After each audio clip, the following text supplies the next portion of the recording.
Bonjour peuple de Dieu, j'espère que vous allez bien. Encore très ravie de pouvoir vous retrouver dans cette nouvelle vidéo. Alors comme vous l'avez vu dans le titre, aujourd'hui je vais vous parler de les causes de l'adversité. Alors nous savons tous que l'adversité, c'est lorsque nous avons des combats, lorsque nous sommes combattus physiquement, spirituellement. Alors il faut savoir que il y a trois causes notamment qui causent cette adversité-là. Premièrement, nous avons le péché. Le péché, nous allons le voir dans le livre de Juge 6, verset 1. La Bible nous dit: les enfants d'Israël firent ce qui déplaît à l'Éternel, et l'Éternel les livra entre les mains des Madians pendant 7 ans. Alors, qu'est-ce que cela veut dire? Cela veut dire que les enfants d'Israël, ils ont fait ce que Dieu n'aimait pas, ils ont fait ce que Dieu ne voulait pas. Alors, il faut savoir que le péché est une chose à ne pas du tout sous-estimer, à ne pas prendre à la légère en fait. Et il conduit également à la séparation et la colère, le manque de respect, le manque de concentration, de discernement également sont des mauvaises choses qui sont également des péchés. Parce qu'il ne faut pas se dire seulement que le péché c'est la fornication, c'est tuer, c'est autre chose, mais la colère, le manque de respect, le manque de maîtrise de soi également est une forme de péché. Pardon. Deuxièmement, nous avons le manque d'attention qui est une cause des combats ou de l'adversité. Nous allons dans le livre de Matthieu. Nous allons dans Matthieu 26 au verset 41. La Bible nous dit: veillez et priez afin que vous ne tombez pas dans la tentation. L'esprit est bien disposé, mais la chair est faible. Qu'est-ce que cela veut dire? Cela veut dire que lorsque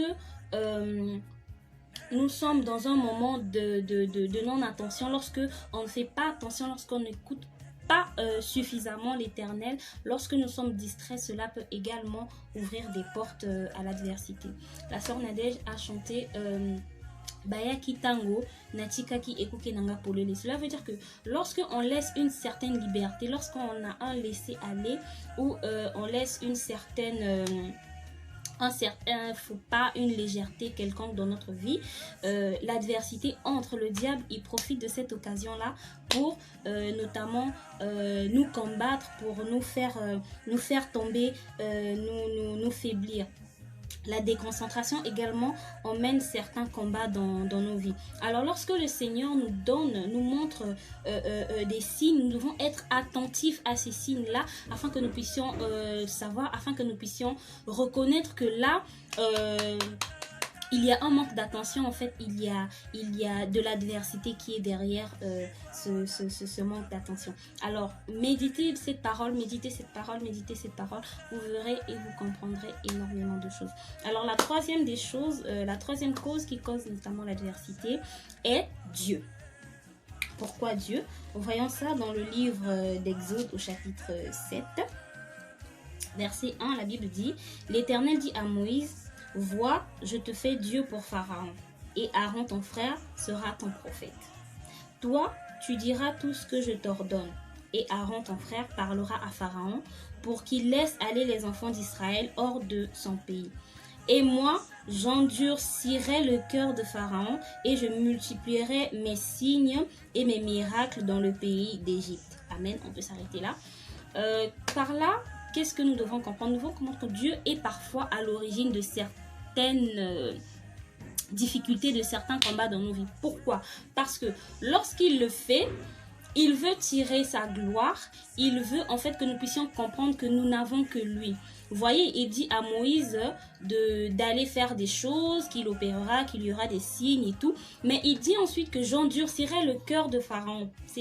Pour certains, ça peut paraître comme une certaine contradiction, mais ce n'est pas une contradiction, c'est juste un moyen que Dieu utilise pour que nous puissions comprendre que nous avons besoin de lui, que nous puissions comprendre qu'il est le maître souverain et tout. Alors, ne vous dites pas forcément que c'est le diable, que c'est les démons de la famille, que c'est je sais pas quoi d'autre, mais Dieu est parfois la cause de notre adversité. Il permet que nous puissions passer par des moments de désert, il permet que nous puissions passer par certaines situations pour tirer sa gloire, pour que nous puissions reconnaître qu'il est le Dieu souverain, il est le Dieu vivant. Alors c'est ce petit message que j'avais à partager avec vous, que le Seigneur vous bénisse, et j'espère vraiment que ce petit message et avec ces versets que je vous ai donnés va énormément vous aider, vous rassurer, vous consoler. Que le Seigneur vous bénisse. À très bientôt.